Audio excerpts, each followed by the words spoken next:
어제 제가 그 고노영 집사님이 계신 그 원광대학교 장례식장을 좀 다녀왔습니다. 거기가 전북 익산이더라고요. 미륵사지가 있더라고요. 미륵사지가. 그런데 이제 어제 날씨가 참 좋았어요. 그런데 이렇게 우리 전사님과 또 청년들 같이 해서 어제 잘 다녀왔는데 그 장례식장을 가면서 참 놀랐어요. 뭐냐면 이제 원광대학교가 이렇게 크네. 제가 이제 지방대 이렇게 알고만 있는데 원광대학교가 그 원불교 아시죠? 원불교의 그 모교죠. 그러니까 그 자기네 대학교인 거죠. 얼마나 큰죠? 입구에 들어갔는데 한 2km가 한쪽 면만 2km가 돼요. 학교 그 면적에서. 그 다음에 또 큰 길로 나가니까 한 3-4km 이상 되는 것 같아요. 그 블록이 전체가 다 대학교, 모든 학교와 뭐 병원 뭐 이런 시설들이 다 한꺼번에 들어가 있는 거죠. 그러면서 이제 그 주변에는 다 그 원광대학교를 통해서 먹고 사는 사람들이 이렇게 상권을 유지하고 살아가는 것 같아요. 그리고 또 보기 드물게 거기는 이제 원불교 그 교회처럼 그런 절들도 이렇게 잘 나타나 있는 모습들을 좀 보게 됐어요. 근데 이제 그래서 그런지 모르겠는데 아마도 이제 그 장례식장에도 원불교를 믿는 분들이 상당히 이제 거기서 장례를 치르시는 것 같아요. 그래서 이제 고노영 집사님이 어제 201호인가 그랬는데 202호에 그런 원불교 중에서도 이렇게 불심이 높으신 분인 것 같아요. 아마 이렇게 막 단체로 이렇게 옷을 입으시고 스님이 이제 우리로 얘기하자면 추도 예배를 이렇게 진행을 하고 있더라고요. 그런데 이제 보니까 예사롭지 않게 이렇게 다들 옷을 한복 같은 거를 다 입으시고 한 20명 정도가 이렇게 모여서 이렇게 예배를 드리는 모습을 보게 됐어요. 근데 저는 이렇게 간단히 드리는 것만 이렇게 그렇게 예배 형식으로 드리는 건 좀 처음 봤거든요. 그런데 이제 그분이 이제 그 앞에서 스님이 전체적으로 모든 것을 인도하겠죠. 그러면서 이렇게 목탁을 두드리면서 이렇게 불경을 외는데 근데 되게 신기한 게 저도 아는 말들이 나온 거예요. 첫 번째는 나무아비탑을 그거 당연히 알겠죠. 그 다음에 또 하나가 뭐냐면 색즉시공 공즉시색. 근데 저는 그게 딱 들리는 거예요. 그래서 저도 야 나도 들은 게 있구나. 이게 뭐냐면 이제 반야신경이라고 하더라고요. 불자들이 외우는 반야신경의 내용을 아마 이렇게 읊으면서 그 사람들에게 위로를 주고 또 다시 한번 그 사람들이 이제 내세가 있다고 믿으니까 내세에 대한 소망을 심어주는 거겠죠.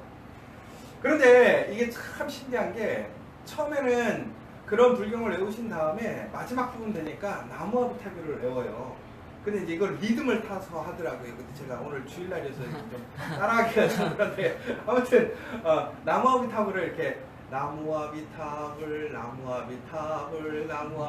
이렇게 하면서 막 리듬을 타면서 올라갔다 내려갔다 하면서 계속 하는 거예요. 근데 처음에는 이제 그 스님 혼자서 목탑을 두드리고 하는데 갑자기 그 불자들이 같이 나무아비탑을 하는데 갑자기 순간 내가 이게 절에 왔나 소리가 근데 어마어마하게 이렇게 웅장하게 이렇게 파워링 되면서 아주 이렇게 막 사람들을 조금 이렇게 압도하는 분위기가 되는 거죠. 그러면서 제가 다시 한번 느낀 거예요. 뭐냐면 정말 이게 예식이라는 게 참 중요하구나. 예식이라는 게 예를 들어 사람이요 이게 보이지 않는 것들을 잘 믿지 못하잖아요. 뭐 불자가 됐든 크리스찬이 되었든 우리가 부활을 믿든 그 사람들이 내세를 믿든 간에 아무튼 그 상주들에게는 그 죽음 다음에라는 그 세상에 대한 불안감이 있다는 거죠.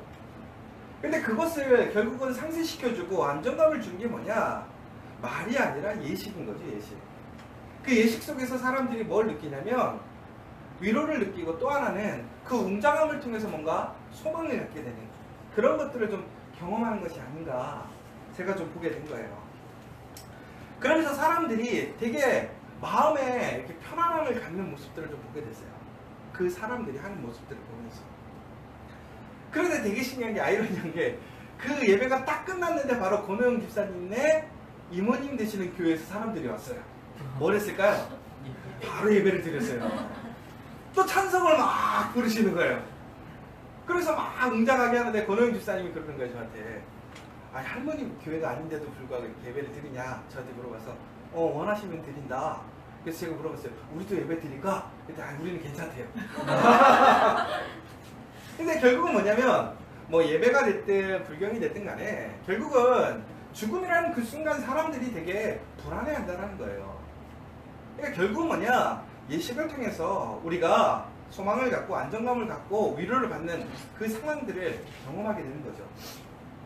그런데 오늘 이 나사로의 이야기 중에서도요, 그러한 모습이 나타납니다.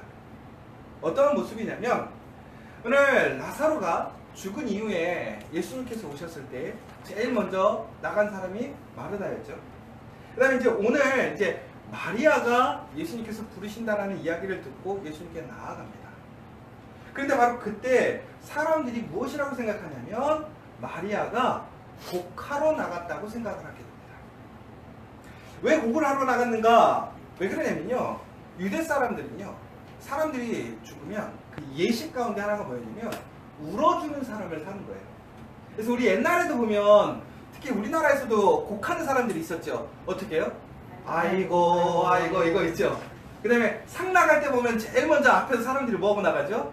아이고 아이고 하고 나가죠. 이게 똑같은 거예요. 유대인들도 이 곡을 해주는 사람들을 불러다가 어떻게 하냐면 계속 4일 동안 뭐 하는 거죠? 계속 곡을 하게 하는 거예요. 그래서 뭐 하는 거죠? 그 가족들을 위로하고 사람들이 이것이 장례를 치르고 있는 것이다 라는 걸 나타내고 있는 거죠. 그런데 그 중에 되게 재밌는 게 뭐냐면 이제 곡하는 사람들을 여자만 썼다라는 거예요. 왜 그랬느냐? 아담과 하와를 한번 좀 생각해 보세요. 중국에는 아담이 잘못했느냐 하와가 잘못했느냐 둘 다 잘못했죠. 근데 제일 먼저 꼬심을 당한 게 여자였죠. 그래서 유대사에서는 어떻게 생각하냐면 죄가 들어오게 만든 시초가 누구였느냐? 여자였기 때문에 여자가 죽음이라는 그 결정적인 심판을 만든 책임을 져야 된다. 그래서 죽음 앞에 여자가 울음으로 인해서 어떻게 그것에 대한 책임을 지고 슬퍼하는 모습을 보여준다.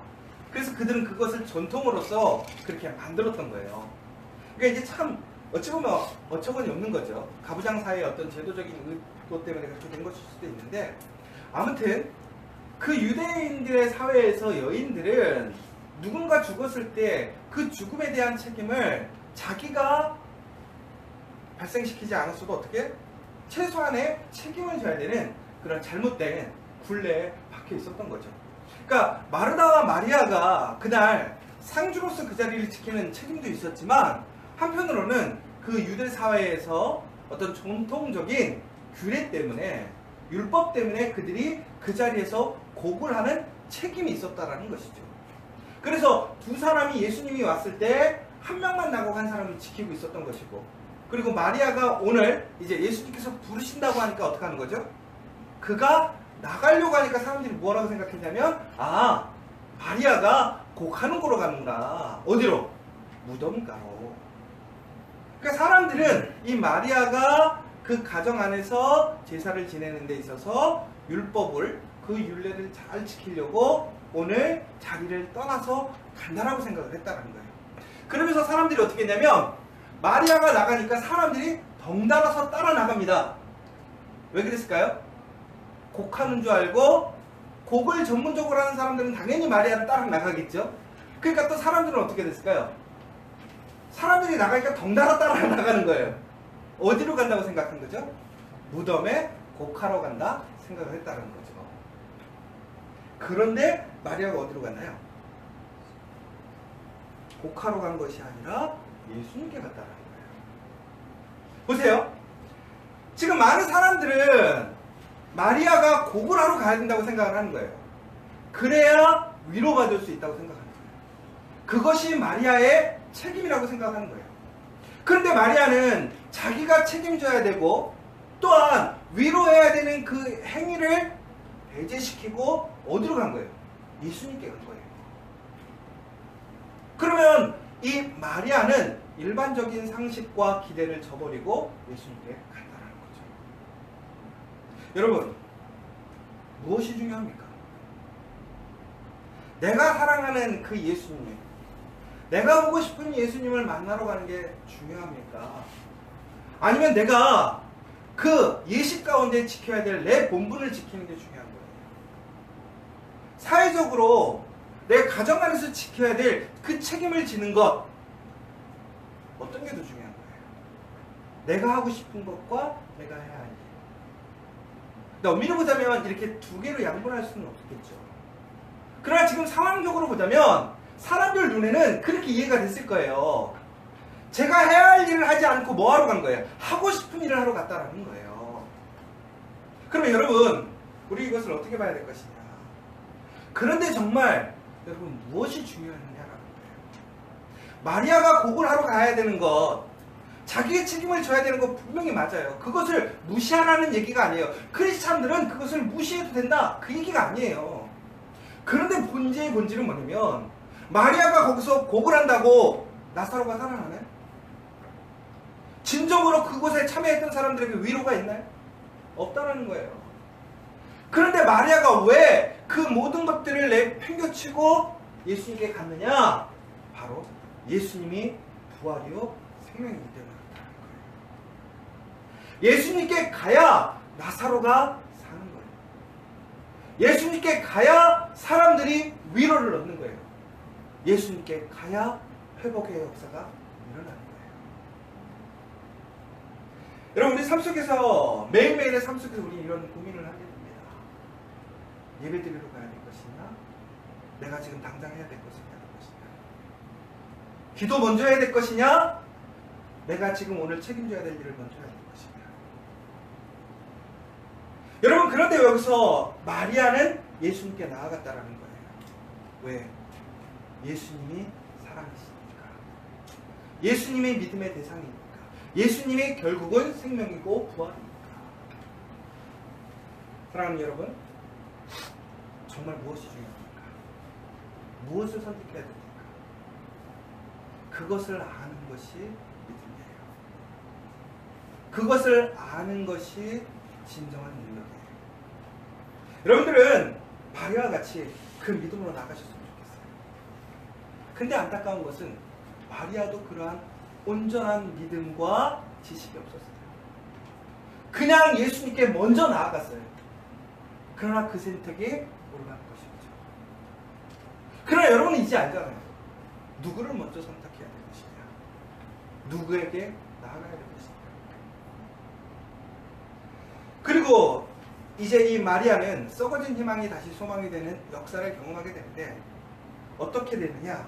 바로 마리아가 예수님을 만났을 때 어떻게 행동을 하냐면 예수님의 발 앞에 엎드리는 모습을 우리가 보게 됩니다.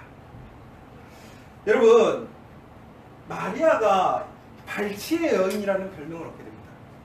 여기 마리아는요, 무슨 일만 있으면 꼭 예수님 발치에 꼭 가서 엎드려요. 그런데 오늘 마리아는 예수님께 나아가서 엎드리고 나서 어떻게 하냐면 눈물 짓습니다. 그러자 예수님께서는 어떻게 하시죠? 눈물에 반응하십니다. 여러분, 예수님은 어떤 분이냐? 인격적인 분이라는 거예요. 그가 사랑하고 그가 중히 여기는 하나님의 자녀들이 눈물 짓고 바로 하나님 앞에, 예수 그리스도 앞에 무릎 꿇으면 그 눈물에, 그 부르짖음에 100% 반응하시는 분이시라는 거예요. 여러분, 정말 희망이 썩어가고 있습니까? 정말 문제가 있고 어려움이 있습니까? 해결할 수 없습니까? 그러면 예수님께 나아가야 된다는 거예요. 그리고 예수님 발 앞에 엎드려야 된다는 거예요. 그리고 눈물을 흘리십시오. 그러면 예수님께서는 반응하신다는 거예요. 여러분, 우리가 누군가를 도와줄 때 보면 내가 내 경험하고 비슷한 일을 겪은 사람을 보면 더 마음이 가지 않아요? 더 도와주고 싶지 않아요? 더 짠하고. 바로 예수님은 우리를 그렇게 이해하고 우리와 소통하시기 위해 인간의 몸으로 이 땅에 오셨어요. 우리의 경험, 우리의 한계, 우리의 연약함을 그분은 손수 다 체험하셨다라는 거예요. 그래서 그 아픔을, 그 소망을 다 이해하고 계셔요.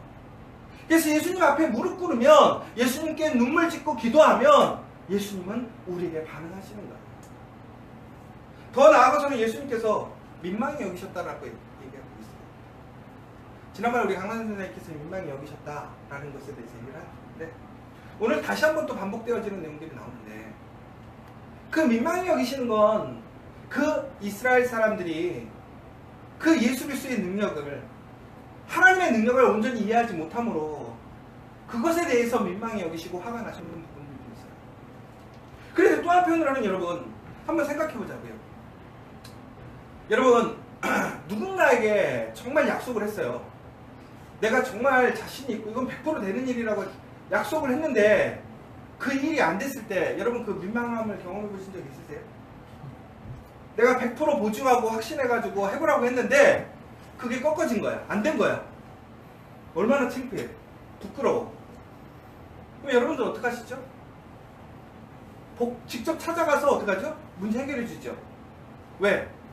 문제를 못 해결하는 게 아니라 되는 건데 뭔가가 꼬여서 잘못돼가지고, 그럼 그거를 회복시키려고 어떻게 하냐면 직접 나와서 그 문제를 다 해결한단 말이에요. 여러분, 우리 인간에 있어서 가장 큰 문제는 뭐냐면 죽는다라는 문제예요.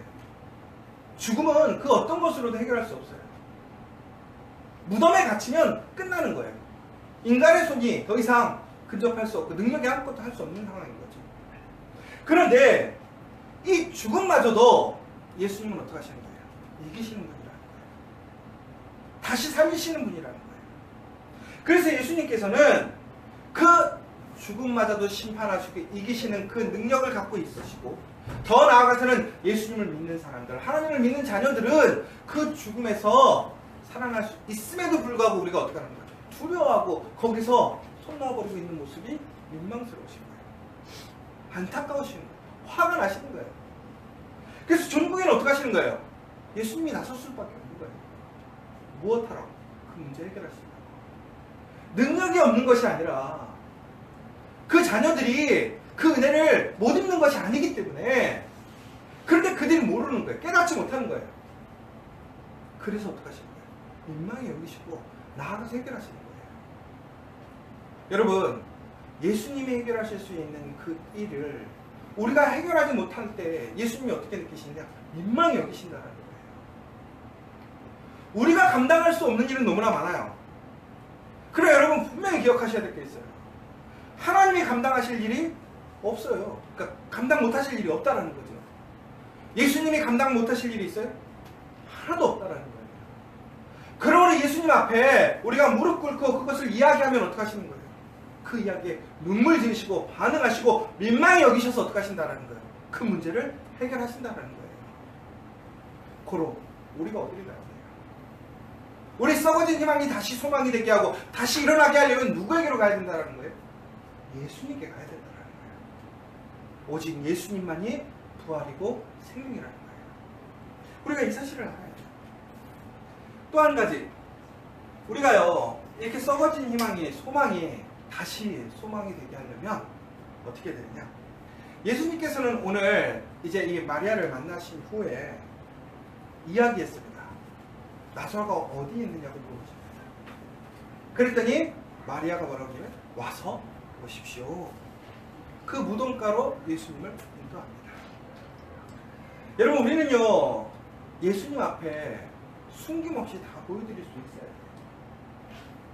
여러분, 정말 하나님 앞에 정직하게 모든 것을 보여드리고 계십니까? 오픈하고 계십니까?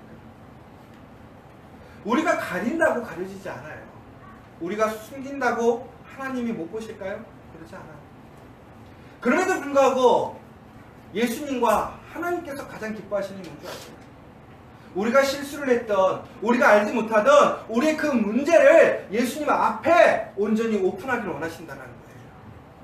그리고 와서 보시기를 원할 때에 그 문제가 해결될 수 있다는 거예요. 결코 문제를 예수님께 가져가지 않으면 문제는 해결될 수 없어요. 근데 여러분, 우리는 어떻게 해요? 숨겨요. 이야기하지 않아요. 그리고 어떻게 해요? 문제가 해결되길 바라요. 정말 썩어진 우리의 그 희망이, 소망이 다시 살아나기를 원하신다면 예수님 앞에 드러내야 돼요. 모든 것을 오픈해야 돼요. 우리의 썩어진 마음, 우리의 문드러진 마음, 우리의 모든 환경, 소망, 능력, 모든 것들을 예수님께 어떻게 해야 돼요? 오픈해야 돼요. 사람들한테 오픈하지 못할지라도 우리 예수 그리스도 앞에는 오픈할 수 있는 사람이 돼야 돼요. 그때 그것에 새로운 생명이 일어나는 거예요. 마지막으로 우리가 썩어진 희망이 다시 소망이 되려 한다면 돌을 옮길 수 있는 믿음이 필요하다는 거예요. 이게 무슨 얘기냐면 여러분, 옛날 무덤은 우리는 흙을 파서 이렇게 못자리를 만든 다음에 묘를 집어넣고 그 다음에 흙을 덮죠. 그 다음에 이제 공문처럼 이렇게 동그랗게 해가지고 비석을 꽂는단 말이에요. 그런데 이 이스라엘은 어떻게 했냐면 굴을 파거나 혹은 동굴로 되어 있는 돌산 같은 곳에 간을 집어넣고 그 입구를 돌로 막았습니다. 그런데 오늘 예수님께서 뭐라고 얘기하시냐면 그곳에 가셔서 돌을 옮기라고 얘기를 합니다. 여러분, 돌을 옮긴다라는 얘기는 일반적인 상식에서 보면 예법에 어긋나는 거예요. 그쵸? 무덤 파는 거 여러분 어떻게 하죠? 옛날에는 우리 한번 무덤 팔려면 어떻게 됐죠? 절차가 복잡했어요. 그죠? 그리고 얼마 전에도 저희도 이제 그 할아버지 묘소를 정리를 하려고 이제 그 무덤을 파야 되는데 되게 곤란한 상황을 겪었어요. 사람들이 무덤 파면 재수 없어진다고 아무도 그 일을 안 하려고 하는 거예요. 시골 사람들이. 부정 탄다고. 이처럼 무덤을 파는 행위는요 되게 이렇게 좋은 일이 아니란 말이에요. 더 나아가서는 이스라엘의 율법을 보세요. 죽은 사람과 접촉한 사람들은 어떻게 하면 관내에 나가 있어야 돼요. 그래서 성결해진 다음에 그 마을로 들어와야 되는 정결법이 있어요. 그런데 더 중요한 건 뭐냐면 이미 오늘 며칠이 지난 거예요? 3일째 4일째가 됐단 말이에요. 지난번에도 설교할 때 말씀드렸죠. 이스라엘 사람들은 3일까지는 혼이 떠나지 않고 있을 수도 있어. 그런데 4일이 되면 어떻게 된 거예요? 끝난 거야. 그러면 이제 인간적으로 봤을 때 이미 모든 게임이 끝난 거야. 돌 옮기면 어떻게 되는 거예요? 문제만 커지는 거야. 그쵸? 왜? 몸은 시체는 썩었어. 이제는 해답이 없어. 근데 돌 옮기면 자기네가 율법을 어기는 거고 또 그거에 따른 모든 문제를 누가 책임져야 돼요? 돌 옮긴 사람이 책임을 져야 되는 상황인데 예수님이 오셔가지고 뭐라고 한 거예요? 돌 옮기래요. 여러분 같으면 어떡하시겠어요? 일만의 소망이 있었어요. 언제? 죽기 전에만 오기로 됐어. 그죠? 그리고 3일 전에만 왔어도 돼. 왜? 혼이 안 떠났다고 생각했으니까. 근데 그들이 생각하는 최소한의, 그러니까 최대한의 맥시멈을 넘어간 거죠. 더 나아가서는 어떻게 해요? 냄새가 난대요. 이건 뭐예요? 게임 끝났다라는 거예요. 게임 끝났다라는 거. 그런데 예수님이 오늘 와서 뭐라고 하는 거예요? 돌을 옮기라는 거예요. 제가 예전에 교회 다니면서 정말 힘들었던 게 뭔지 아세요? 진짜 하나만 하는 일이야. 이건 100% 다시 해야 되는 일이야. 근데 목사님들이 가끔씩 그런 일을 시킬 때가 있어요. 그럼 어떻게 해야 될까요? 해야죠. 해야죠. 근데 진짜 짜증났어. 근데 결과적으로 어떤 일이면 진짜 다시 했어. 그래서 맨날 뭐라 그러냐면 이거 봐. 내 이럴 줄 알았다니까. 근데 그게 자꾸 경력이 쌓으면 어떻게 되죠? 나중에는 그거에 대해 대놓고 얘기하게 돼요. 내가 부교육자임에도 불구하고 안 된다니까요. 이거는 하나만 한 일이라니까요. 여러분 같으면 어떠시겠어요? 이미 끝났어. 분명히 예수님께 해답을 구했는데 예수님이 원하시는 그 해답은 분명히 안 되는 거야. 옮기면 더 문제가 커지는 거야. 내가 예수님께 문제 해결을 해달라고 갔는데 예수님이 지금 나에게 응답해 주신 문제는 뭐예요? 문제를 더 크게 만드는 거야. 더 실망스럽게 할 것이고 더 많은 문제를 야기시킬 수가 있어. 그런데 여러분 그 돌을 움직이실 수 있어요? 그런데 돌을 움직일 수 있는 믿음이 있어야 된다. 왜 우리의 썩어진 소망이 희망으로 안 바뀔까요? 왜 하나님은 역사하시는데 왜 우리는 보지 못할까요? 돌을 옮기지 않기 때문에 못 보는 거예요. 만약에 돌을 옮기지 않았으면 나사로가 살아났다고 한들 다시 나올 수 있어요? 결코 다시 나올 수 없어요. 그럼 예수님께서는 돌을 못 움직이실까요? 예수님이 힘이 없어서 능력이 없어서 다른 사람들보다 돌을 치우라고 했을까요? 아니죠. 예수님이 요청하시는 건 뭐예요? 너희가 나를 믿느냐라는 거예요. 정말 쓸데없는 일 같고 정말 소모적인 일 같고 아무런 의미도 없는 그런 일만정도 내가 얘기하면 너희는 나를 믿느냐라는 거예요. 그 예수 그리스도를 믿을 때 역사가 되는 거예요. 죽은 나사로가 살아나는 거예요. 여러분 정말 썩어진 그 희망을 살리고 싶으세요? 예수 그리스도의 말씀에 순종하십시오. 돌을 옮기라는 그 말씀에 반응하십시오. 그러면 나사로가 살아납니다. 우리 커피와 교회 이제 9월을 다시 맞이하게 됩니다. 여러분 정말 포기하고 그냥 놓아버린 일들이 얼마나 많습니까? 여러분의 가정 가운데 여러분의 일들 속에서 여러분의 삶 속에서 정말 다시 살아나기를 소망하시는 일이 있습니까? 그러면 예수님의 말씀에 순종하십시오. 내 기대, 내 생각, 내가 원하는 그 응답이 아닐지라도 절대적으로 말씀에 순종하셔 움직이시는 여러분이 되십시오. 그러면 나사로가 살아납니다. 여러분의 그 소망이 다시 일어납니다. 그 희망이 일어납니다. 그 증거로 여러분의 삶이 되기를 간절히 소망합니다. 이 시간 우리 함께 기도했으면 좋겠습니다.